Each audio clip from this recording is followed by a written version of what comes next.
gives me great pleasure knowing that you choose to listen to this episode on the John Gardina Classroom.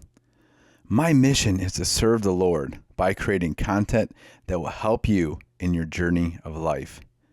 If you want one-on-one coaching or would like to be part of my 40 Days of Deliverance program, please visit my website at johngardina.com. Also, if you would like to give a financial gift to help the show grow or provide the funds for the editing process and publishing of the show, it would truly be appreciated. Lastly, God has given me a vision to have a place in the woods with cabins to enjoy fellowship, healing, along with outdoor activities with others. If you have land and feel compelled by the Lord to donate some to make this vision a reality, please email me. I will have all the information available in the show notes. Thank you and enjoy this episode. Hey, welcome to the John Gardina Classroom. Today is a very special day as I have a good friend, Mike Bellini, with us. Mike Bellini, and when I think of him and the words that come to my mind is Mike is tough, he's a patriot, he's a family man, he's Christ-centered, and he is truly a man of discipline. We first met doing the 4x4 by 48 Goggins challenge 2 years ago in March. He has been a great friend ever since, and we are also in the Sons of Thunder men's group. We just did the 5150 mission where he ran 50 miles at the country mile straight, no breaks, man of steel. He is also a published author who wrote a phenomenal book, Ultra Marriage. The stories in his book are authentic, they're real, and very helpful for new or tenured couples. His main message is that the family unit is the most powerful force in America. Currently, he is finishing a new book on prayer and is part of the all-day running club with Jesse Itzler at the Realm. He is a multi-dimensional thinker, experienced screenwriter, endurance athlete, a family man to a beautiful wife and 2 children, and he's just a rock-solid individual. So, Mike Bellini, welcome to the John Gardina Classroom. Dude, thank you so much for that. I value our friendship. I value the things we've done together, the times we've had, the conversations we've had, and it's exciting to have this type of conversation with you. So thanks for having me. Yeah, you know what the nice thing about doing podcasting is you could actually sit down virtually and share through the airwaves dialogue that's authentic between 2 individuals who are very similar and cut from the same cloth. So I'm just going to dive right in, Mike. You're a very inspirational individual. You're very consistent in what you do and why you do things. But what drives you each day to share this wisdom with others? Yeah. So it's gotten to a point, John, in my life of being really a sense of obligation and responsibility. You mentioned a book that I wrote that, to be honest, I tried writing a book over 25 years ago and I stopped after 8 to 10 chapters and said, I'll never do that again. I'll never try that again. It was just excruciating to try to have the focus and the perseverance to do that type of thing. And I was astounded at people that could not only write a book, but write multiple books.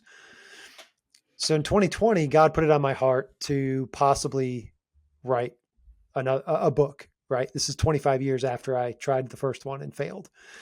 And can't say that I wanted to. I really didn't. I kind of fought him on it and said, all right, I'll write down the ideas. And if this is still a thing that I feel like I'm supposed to do in about 6 months, because I had plans for the first 6 months of the year, I said, I'll do it, or at least I'll consider it. And the more I thought about it, you get to a point in your life where you've had experience, and I think we all have a responsibility and an obligation to share with each other what we do well. And I've had people that have commented, lots of people that have commented on my marriage. Same with my wife. She's had people comment to her about our marriage, and we know that we had done a lot of things well. We are far, far from perfect, as everybody is, right? But there are things that we've done well. And my passion in life for 25 years has been my faith in my family. And I felt the responsibility to share that. And so the things that I've learned that work for me, I, I think we all should come to the realization that there are other people out there that these things will work for as well.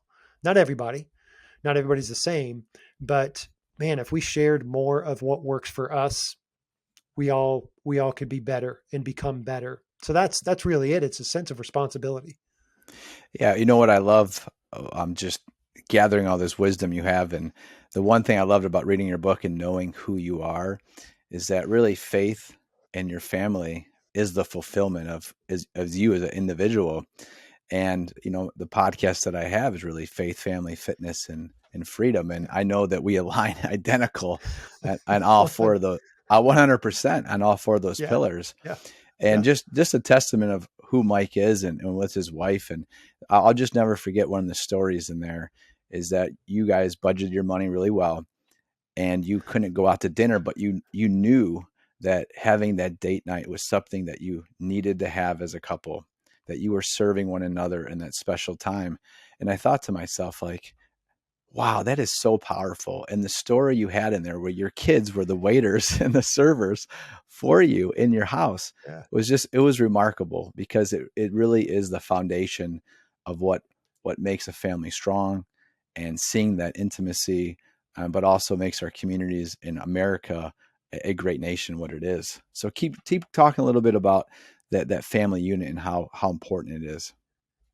Yeah. There's no question on that. I mean, that was, I think my wife would say the same thing. That was one of our favorite dates and we did it more than once, but because we had no money, we were on such a tight budget that, we would bring food in and, we would set up a movie in another room for our kids and have dinner, the two of us in the living room. And before the kids would go upstairs, we'd, set it up to where they would be the waiters, and I would have it all set up to where, they weren't necessarily pouring anything; they were just bringing it to us. But engaging them, and we're talking about 4, 5, 6, 7 years old is when they were doing this, and engaging them in this and showing them that the marriage is a priority, and that they too are a priority in the family. I think I don't think, didn't really realize it at the time. We were just doing it for us. Like me and my wife, we knew the importance of having date nights. And when we didn't have money to go out, we manifested it and created it indoors. We knew it would be a cool thing to involve our kids, but didn't realize maybe that it would have a lasting impact on them as well. The family unit, brother, dude, like I said earlier, for 25 years, that's been my passion, driving passion, is keeping my family, the priority in my life, being the best husband I can be, the best father I can be. I do think that, and this really came through the process of writing the book, and then after writing the book, how passionate I am that the family is the most important structure of a country. And if we're talking about America, you mentioned the word patriot. I thank you for that. I love America. I was born here, and for whatever reason, since I was a little kid, I had, maybe it was because my birthday's July 8th. It was right after the 4th of July. My birthday often coincided with red, white, and blue probably for that reason. But whatever the reason was, I grew up with this sense of, I don't want to call it pride, but gratefulness, as particularly as I got older, gratefulness for being in this country, and then for what this country upholds and stands for and has stood for 250 years. And the family is at the center of it. And the problems that we have, and we could list a whole host of them as a nation, right? I mean, we could go on and on. To me, if we would go back to family values, husbands and wives loving each other and taking care of each other, parents being intentional in raising their kids, and I could go on and on about that as well. And family units taking care of each other, loving each other, strengthening each other. Instead, we would transform this nation. I think 95% of our problems would go away, because if our families were relying on each other, then we wouldn't need to look to the government to Mm-hmm. give us things that we might lack, right? We would have it. We would have the majority of what we need at home, right?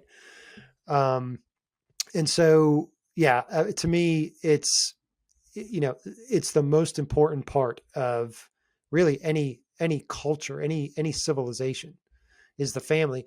And really the marriage is at the heart of the family. So you could say that it starts there it started way back in the Garden of Eden, Mm-hmm. right? With the first man and the first woman. And the enemy has been attacking the family ever since then.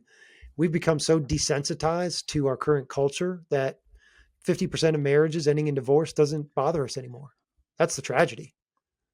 Yeah, it is, Mike. And every time I look at my hand and I see my wedding ring, which is my grandfather's, it's just a reminder of the unity that they had, my grandma and grandfather, and my other grandparents, God rest my grandma's soul, who just passed away a couple weeks ago. And you think about it, that is God's design for us, is He designed us to be with our spouse, our wife, and to create this family, be fruitful and multiply. And He knew when He created us and He breathed life into us that it was something so unique and special, that He wanted those family units to be strong. And the one thing I would say is that we can still have that. It's not what it used to be, but more and more people have to be bold enough to share their faith and what the family unit stands for, against what is evil and selfishness of do what you want, what makes you feel good, instead of making sacrifices, which to me, the word love is being selfless. And too many people today are selfish. So Mike, I do appreciate your message on that. And it made me think, after reading your book, just about how I can serve my wife better. And you said it right too. You said 25 years of marriage, and you're not perfect and she's not perfect, but you're both pushing each other to form this unity of love that should grow just like a beautiful tree would, right? And I think that we all need to understand that, you're going to have to be cut back sometimes, both of you, to grow and blossom in new seasons. So for everyone listening, I mean, marriage is a beautiful unity, but you have to learn patience and selflessness and take away your pride and ego, and learn to serve. So Mike, yeah, continue on that a little bit. Just talk about one thing that you hope for new couples, or for people who've been married. Yeah, you hit the nail on the head when you said selfishness. We have become so selfish as a culture, and obviously that shows up in our marriages as well.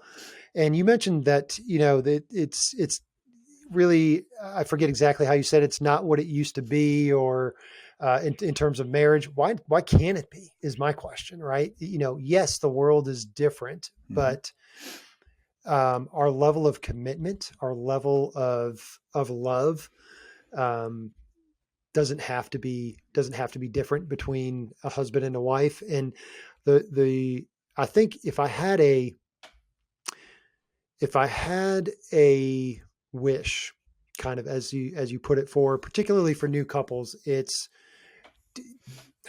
understand that marriage is the greatest journey that you can go on. We are creatures built for relationship, and we put so much into our businesses. If you're an entrepreneur, right? If you have a successful business, how did you build that business? You didn't give up. You had early mornings, late nights, hard times. It's a very lonely road, but you didn't give up. We do that with our finances, with our careers, whatever our career may be, with our education. We don't give up. We keep pushing forward.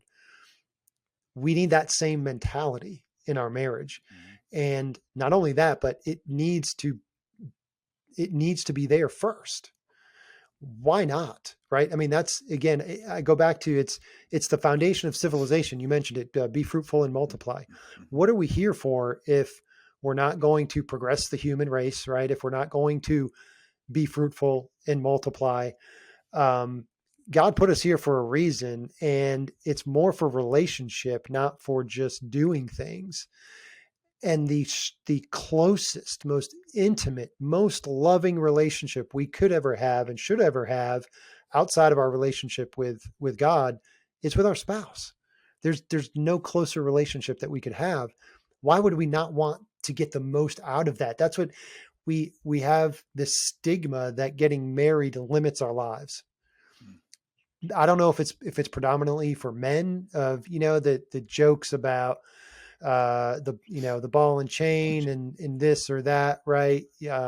Tying me down. No, man, it's freedom. Marriage is freedom. I wouldn't go back to being single, for anything. I mean, yeah, it's just, I wish more people would understand that it's a long game. It's an ultra marathon, right? I mean, it's the long game. And if you don't give up, it's the greatest journey you'll ever go on. I would second that. And I would tell everyone who is married and maybe has that mindset of, I've been married to this old lady for 20, 30, 40 years, and that's just the way she is. And you're just looking at it the wrong way. You like Christ should think of how to serve your spouse. And again, we're not going to be perfect in this process, but what we should do, and if we truly love our spouse, is we should love her so much that we think, how can we make the situation better? Right. So I'm going to give you a quick story about what happened this week. I've been coaching at my high school for, over 10 years now, baseball and golf. And during the spring, have been coaching track and baseball. And my daughter plays lacrosse and runs track. All our children are very active, right? So then, as I witnessed this logistical nightmare between going to all these practices, my wife and I had a serious talk about me stepping down from golf. And after going through this spring, she did mention, planted the seed and said, you know what? I don't think you really realize what it was like for me with 4 children to transport them to soccer and all these other events in the fall while you were on the golf course with your kids. And I said, no, I didn't realize it until now. And I put my resignation in this week, and had a conversation with my athletic director, because we have to sometimes sacrifice what we think's good for others, even though I'm serving my students.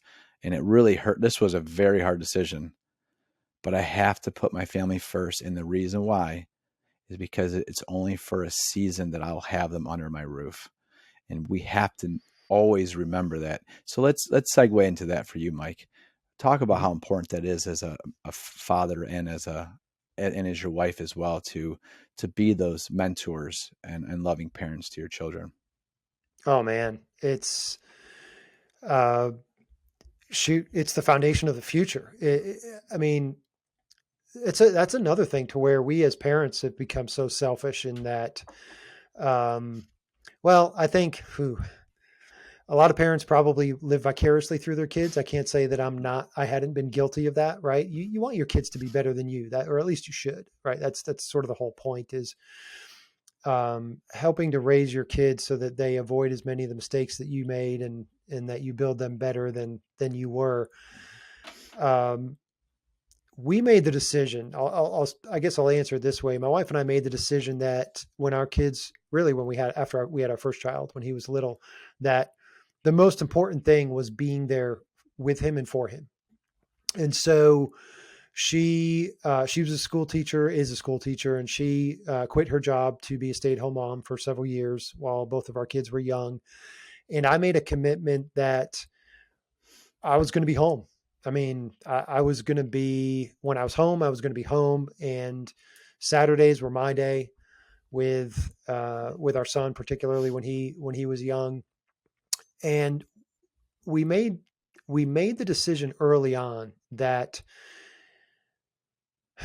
I guess also the question, when our kids turn 18 or 20 or 22, do we want them to have more money and opportunities through what we could give them, or do we want them to have strong character and confidence and the will to become who God created them to be and have experiences and know that they're loved? And the answer was easy. So we sacrificed a lot of financial stability to make sure that we were there for our kids. And that doesn't stop, honestly. I mean, it's, being a parent is kind of like the ultimate, this is what my pastor says, it's kind of like the ultimate catch and release program. You have them for 18 years, but man, then your job is to let them go. Your relationship, this is what I'm learning now, because both my kids are in college. Your relationship changes from strictly parent-child to really honestly somewhat peer at some point, which is really cool that you'll experience here pretty soon and get to experience a lot more of as your kids grow. But you're always there. In my opinion, that's us. We're always there. If our kids need us, we'll release them, go and prosper and live your life and become who you God has created you to become. But if you need something, we're always here for you because we're family and we take care of family. And so, yeah, for us, it was love, intentionality in parenting. We didn't want to just be babysitters for our kids or let other people babysit our kids for us. We were intentional about how we were raising them, what we were doing, with them. I coached my kids' little league teams, for a couple of different reasons, but it was just awesome to be around them. I did get involved in some of my daughter's stuff. She wasn't an athlete, but she danced, and I eventually got involved in some of that stuff as well. But yeah, just being there, man, being there for your kids. And even when they don't know you're there, like when my daughter was in marching band in high school, she couldn't see us where we were, but she knew we were there. There's something to that. There's a love, I think, that kids get from knowing that you care for them, not just that you're a parent to tell them what to do or to order them around, but that you really care. It's gold. Yeah, I think the word I would like to use is like you're invested, right? Like Oh yeah. we're invested in their maturation process and being a witness and being a teacher. I'll tell you what, the one thing I've learned recently and being in the middle school now is that I have to be much better listener. And they they have so many things going on through their emotional, that pubescent state in middle school, even through high school. And the one thing they think they know, and this is why I'm learning with my daughter right now, is that they think they know from the misreality of whether it's social media or their friend group. And I've been telling her lately, I know you think you're right about everything, and I was just like you. So I'm trying to build that relationship of like, look, I'm hearing you. I was like you. It's not all about you. And one day you'll understand. And it takes time because it's like I said, it's a maturation process. But like you said, Mike, is that they need your presence. So everyone listening, as a parent, get off your phone, get intentional, be present with them, and show them that you love and care them. And if you could do those things, then you are truly a righteous parent living the way that God intended a family to be. So, yeah, that's great, Mike. I totally agree with you that how important it is to be present with your children. So, Yeah. And I'll share too, just to kind of bring all of this together in a way, is when my son was born, actually, he was a toddler at the time. I created a binder and put in there how things I wanted to do with him and teach him at different stages of his life, all the way up to 22 years old. And he was a toddler at this point. yeah. And so it had stages of when he goes into high school, when he begins to drive, when he graduates high school, and even before then, when he turns 13, all that kind of stuff. And I had 6 or 7 different tabs based on different stages of his life for things that I wanted to intentionally do. The first tab in how to intentionally raise my son was titled To Love His Mother. That was the first step I wrote in how to raise my son the best that I could, was to love his mother, because I know the stability of a marriage, of a husband and wife staying together, has an enormous impact on children. The statistics don't lie. The statistics are overwhelming, and how negatively divorce in not just divorce, but unloving families, unloving homes, how that impacts children, right? And the downstream effect.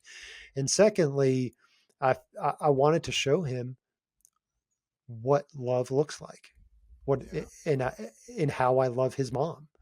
Yeah. And so the two, marriage and raising kids, they intertwine and or kind of dance together in a way. Yeah. It was making me think of an image of tending to a garden, and what your kids see is the soil and the crops that are the fruits of what you have together. So if they see a garden that's not tended to and cared for, like how you would care for your wife, then they're not going to want to be in that garden. They're gonna jump ship, right? Yeah. So it's these aren't really hard concepts to really absorb. The hardest thing is that people are selfish with their with their ego and pride in what they want or think they want, and most of it comes from the flesh, really, and their fleshly desires. And people have to put that aside and say, again, I go back to the root of family. If you truly love your spouse and your children, you love them, right? And you serve them in a way that imitates Christ again. So Mm-hmm. I want to go into a story that I loved. Again, I'm just going back on things that I have experienced through you, or vicariously through social media through you. But we're going to change gears, but it has to do with your son. Talk about the day or that weekend that you two decided to do the Mid-State Mile and how that came Ooh, about. It's just a great story. I love that story. really? Oh man. Okay. So, I hate running. I've never run in my life until just a little bit, but like running a mile was excruciating to me. And I couldn't imagine why people would want to do it. But in 2020, all the gyms were closed. And so, we were just trying to manifest things to do. So we actually started going out on family runs. We would do like 2 or 3 miles or something like that. So that wasn't too bad. And my son and I were scheduled, we had booked a trip to the Grand Canyon that summer, that June, to hike rim to rim. And it got canceled during the pandemic. At that time, when we knew it had a possibility of being canceled, I think I had seen through social media, it was either through Chad Wright or Jesse Itzler, that they were going to be running in the Mid-State Mile, and it was the next town over from me. And so I thought, all right, if I'm ever going to do one of these crazy, insane races, this is going to be it, because it's 30 minutes from my house, right? I don't even have to travel for it. So I asked my son, I said, look, if we can't go to the Grand Canyon, what do you think about signing up for this thing? And he was like, sure. So the thing, I think one of the reasons why I signed up for it was that all the spots were filled at the time. So we actually got on the waiting list. And so I was just kind of like, whew, probably won't have to do that. Plus we're going to be going to the Grand Canyon anyway. Well, lo and behold, the race is on Saturday. Wednesday or Thursday, we find out that the Grand Canyon trip is canceled, and it was going to be that same weekend. So I look at the waiting list, and we had gone from like number 20 or 25 on the waiting list to like number 4 and 5. So Friday night comes, the night before the race, and we're having dinner. And my son says, well, how about you just contact the race director? And it was Becca Jones. How about you just contact the race director and just see if we can, if we show up and some of the people don't show up, can we still race? And I was like, okay. We just wanted to do something. We wanted to do something hard and memorable, right? Hiking rim to rim in the Grand Canyon was going to be very difficult in the heat, trying to do it in one day. And so we wanted to do something difficult and memorable. So I was like, okay. So I emailed Becca that night, went to bed about 9:30, hadn't gotten a response back. And so I was like, well, that's not happening. and I'm an early riser, as you know. I got up probably 5 or close to 5 a.m. Saturday morning, checked my email, and there it is, an email from Becca saying, yeah, come on, you guys can come. We'll get you in. So this is 5:15 a.m. The race starts at 8. We have no supplies. We didn't train. And my son's asleep, and he's 19 years old. So imagine this. So I actually, of course, I pace around the house for a couple minutes. I'm like, oh my God, what do we do? And I'm visualizing how embarrassed I'm going to look on this course, right? Because I'm not a runner. And anyway, so I went to the spot in my house where I do most of my praying, and I prayed. And of course I had the voices in my head going back and forth. You're going to embarrass yourself, but you should do it. It's going to be fun. But you're going to look like an idiot. Ultimately I got down to, I kind of hear God ask, if you wake up tomorrow morning and you don't do this, are you going to regret it? And I was just like, that's it. So I got up 5:30, went upstairs. My 19-year-old son's still sleeping. So just imagine your typical 19-year-old son trying to wake him up at 5:30, right? In the middle of the summer. So I go, this is like the best part of the story too, is that I go into his room, and usually it's like, if you've ever seen, trying to wake him up is usually a chore, right? He sleeps well when he's asleep. So I walk into his room, and he actually starts stirring, and he wakes up, and his eyes are cracked like this. And I sat on his bed. I said, all right, buddy, here's the deal. We can go to the race if we want to, but I don't want to go alone. So if you're up for it, we've got about 2 hours to get supplies and get there and get ready for the race. So he's still laying flat on his back in bed. His eyes are cracked. I don't know why he did this, John, but he looked to the right. He looked to the left. He took a deep breath, and then he threw his covers off and jumped out of bed. And I said, all right, it's go time. We're doing this thing. So I went and gathered as much supplies as I could, whatever we had in the house. I said, let's grab a cooler. We got to hit the grocery store. We got to get some ice. We got to get drinks, oranges, bananas. I don't know what, just water, stuff. I don't know what we need. We need stuff. I got bread and peanut butter and jelly to make sandwiches, thinking, oh, we'll make sandwiches in between laps. Right. And so anyway, the rest of it's pretty good too, but that's the crux of it. Is the morning of, we made the decision to do it. It was so hot. I lasted about 4 hours, which at this point, honestly, I'm pretty darn proud of, because I'd never done anything like that before. And you've experienced that course, and it's brutal. He actually went like 18 laps. I think he went like 6 hours or so. So he just destroyed me. He did really, really well. Got to meet some amazing people.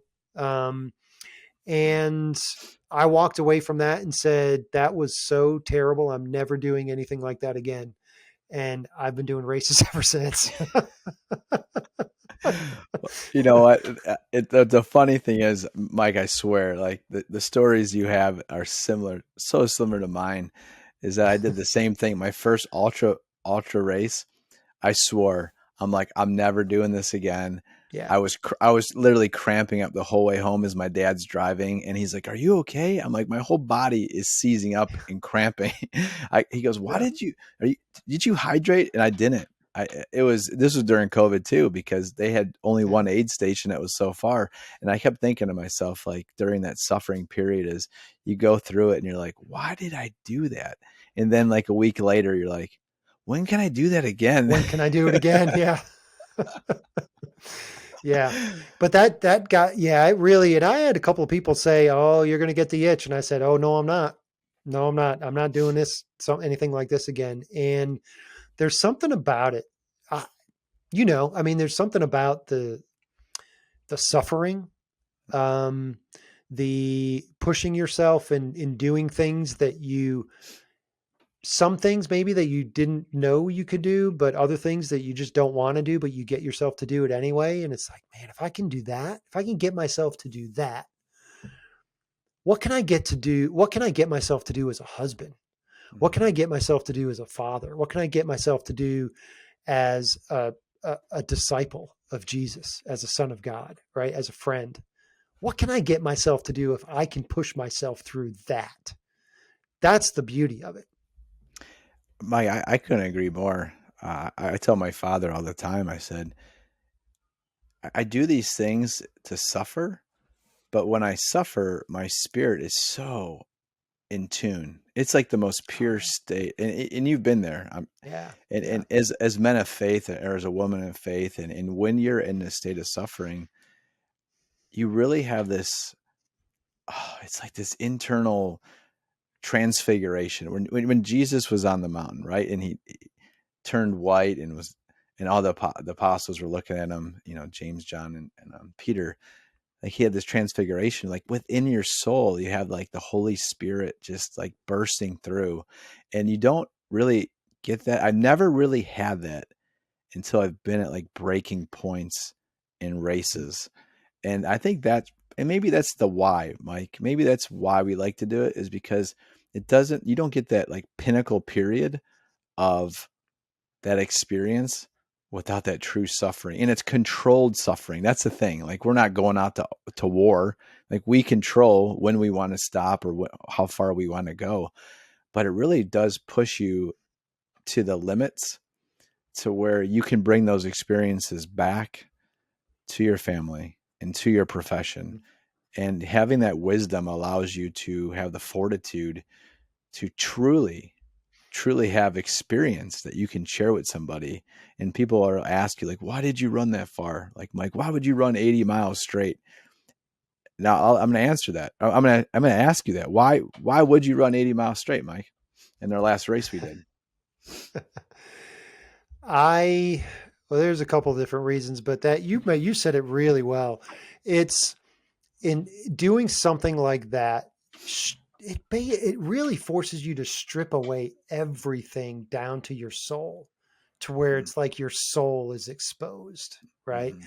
You can't do that. You can't last that long if you are distracted by the minutia and the unimportant things of life. You can't be distracted other than what is right in front of you at times, at most times. And so it forces you to just break everything down to what's in front of you, and ultimately what you are facing is your own self and your own soul. And you don't get to know yourself any better than that when you're in that situation. And I will say, so for this particular race too, initially I wanted to do 50 miles with our friend, right, with Tim, and to celebrate his 50th. And of course, obviously that, I mean, was a huge accomplishment for me as well. I'd never really done that. I'd gone more than 50 miles at Mid-State Mile, but it took 24 hours. So um, yeah, so to do that with him, but then I really did want to go 100. Yeah, yeah. Um, And I'll be but honest, Mike. I'm going to tell you this: you you could have, and I I know know, that I I I'll let know. you speak on that. But I tell you what, I'm very this is one of my spider senses I have, is I'm very aware of what everyone's doing. I am so aware. I look at people's body language so well, and I could tell within their soul what they want, basically. What did you pick up from me? What did you think? Well, I think here. This is my summation.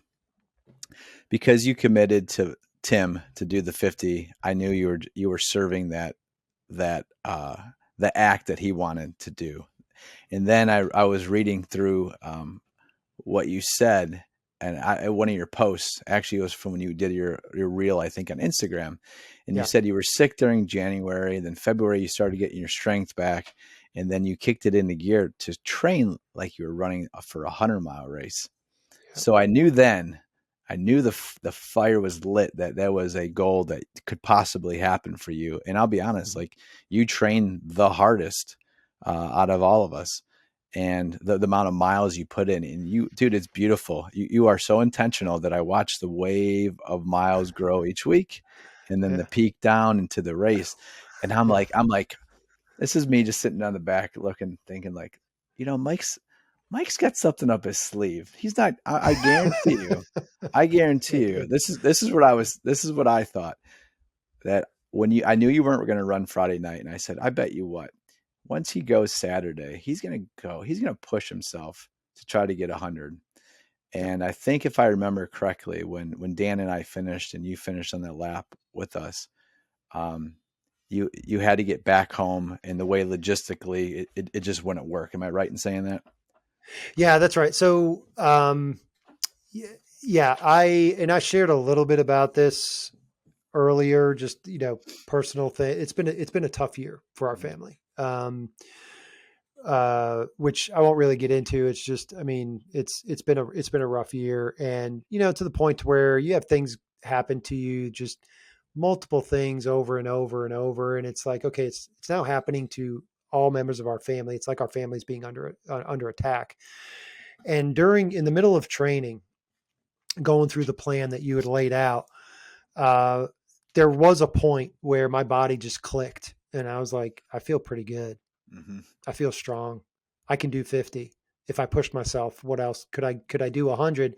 So I really went there with the mentality of, honestly, dude, just like kicking the enemy in his teeth and Mhm. saying, I'm going to show you what I can do so that when I go back home, you ain't going to mess with my family anymore, because Yeah. this is me.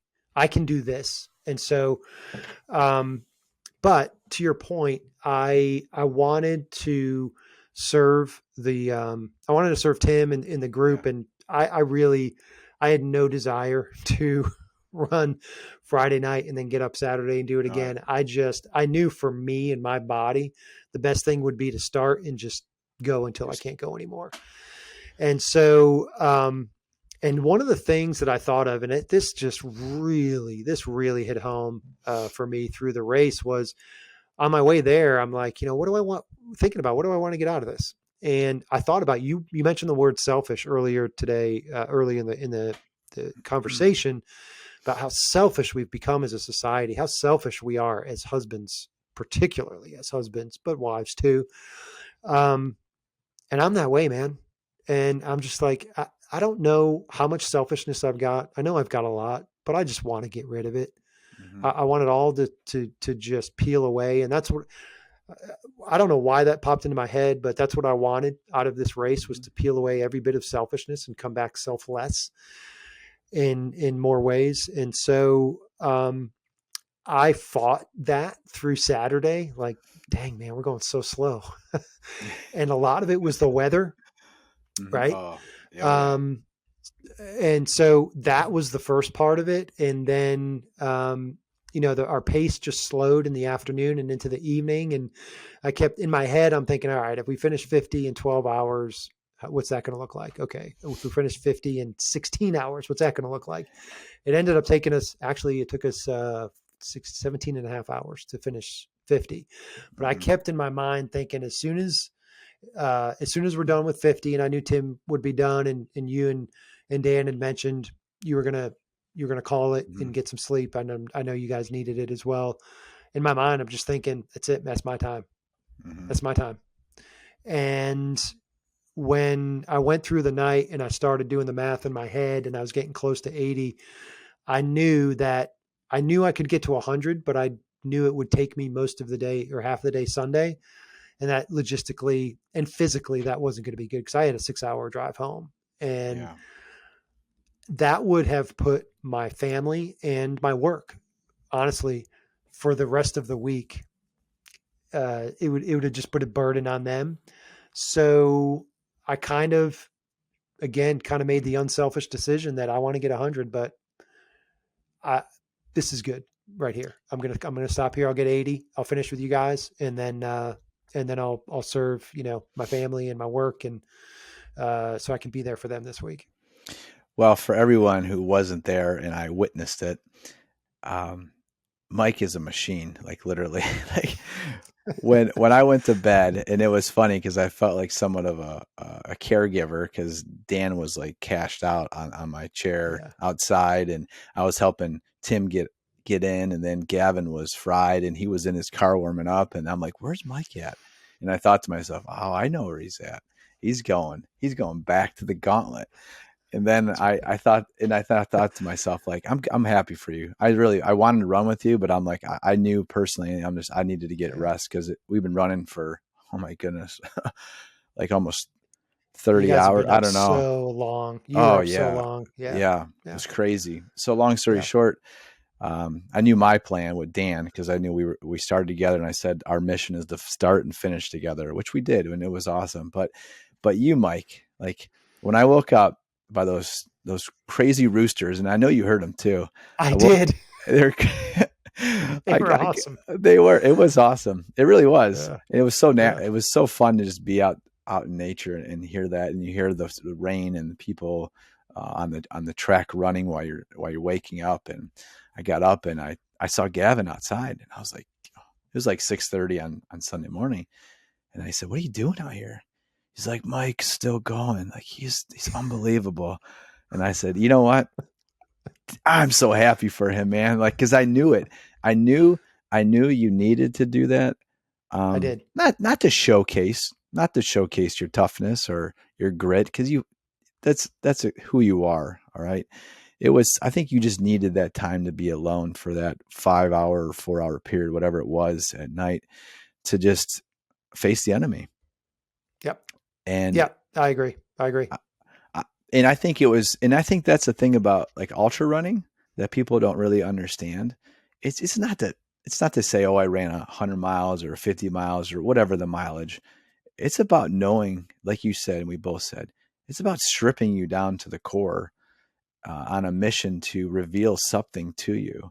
And what I learned from that race was, I had a lot of points, but the two I'd really focus on is like God designed our bodies in an unbelievable way that I couldn't even fathom. And I had such a higher respect.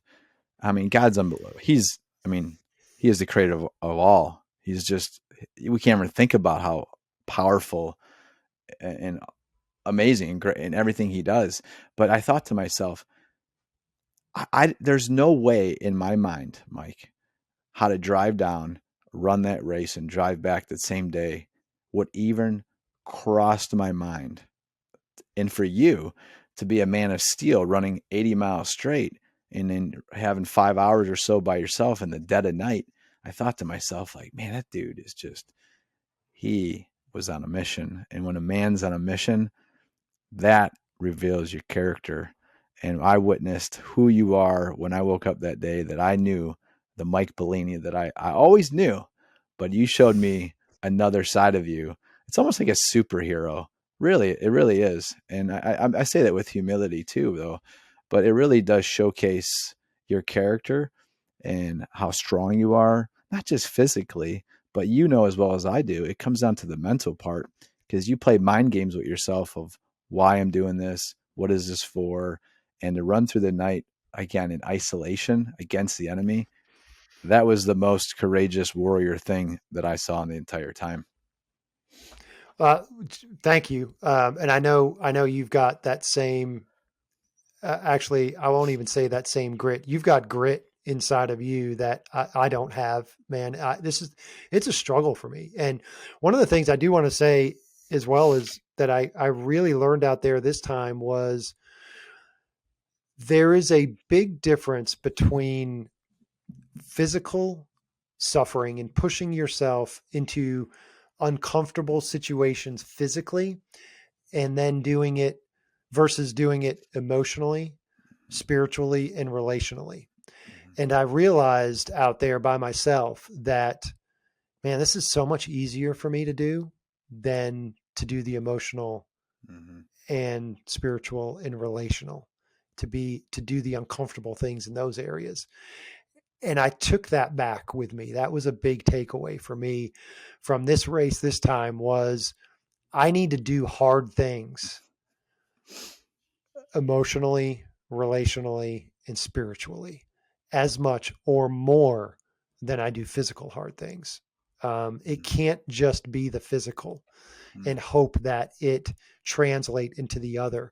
I've got to be willing to push myself through whatever, through the dead of night, like you said, by myself, whatever it is in, our everyday lives. I've got to be more willing to push myself into the uncomfortable space there emotionally, physically, spiritually, and relationally more than I do physically, because that's what's really going to transform our lives.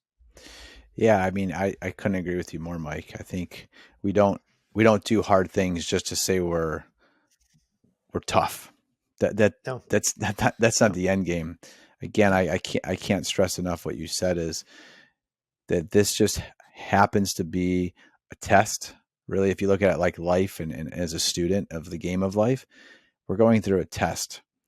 And I think it's a test of character, of who we are and why we were there. That really goes down to the why. Why are you there? Because you want to grow, you want to Yeah. transform, you want to be better. Who do you want to be better for? You want to be a better person. You want to have a close relationship with Christ. You want to be spiritually lifted up to be closer and yoked with Him so that you can bring that back to your wife, to your children, to those people you work with, to your community. And when people see you, they're like, what happened? You went through the fire of adversity. That's what happened. And Hmm. people run away from that discomfort because they know it's going to hurt and it's going to be painful. And most people seek comfort because they know that their character may crumble, or they just don't want to do it because they don't want to grow, or for whatever other reason. But I've learned so much, and like you, and I've learned a lot from you, Mike, is that to have that consistent character is so critical to be a beacon of hope for your family, for your Hmm. country, and for those to which people inspired to be like, because it's hard to come by a person who has that and you have it.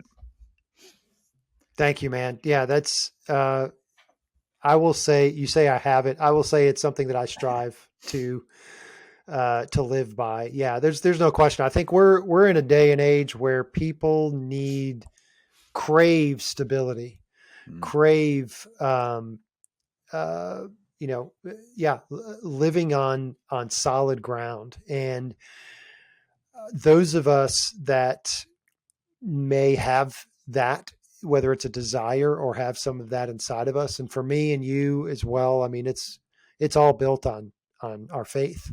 mhm, People need to see that, right? We've had 3 years of general uncertainty, and dude, the pandemic's been over for a long time, and mhm, things are not getting more certain, right? Things are not getting more stable. It's actually getting more unstable. mhm, And I have a feeling that what we've been through the last 3 years is going to pale in comparison to what may be coming, mhm, um, whatever it's going to be, whatever that is. I mean, we know scripturally that things are going to continue. The world is going to continue to shake, and evil will rise as the same rate as righteousness and holiness. Right? We're going to continue to see the shaking and the instability. What are we going to do? Who are people going to look to? And yeah, I want to be. I feel, go back to first question you asked. Why do you do the things you do?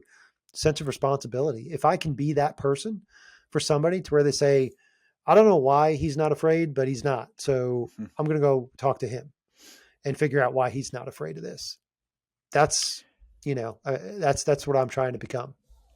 Yeah, no, you are definitely becoming that for sure, and are that, and and we're in a land the plane here, Mike. I think we'll end at exactly this point: is that people need mentors so bad right now Mm-hmm. to look at, because they don't know who they are and whose their identity is in. And when I look at a Mike Bellini, I think of, like I said in the introduction, like he's just, he's consistent. He has high character. He's well versed in his faith.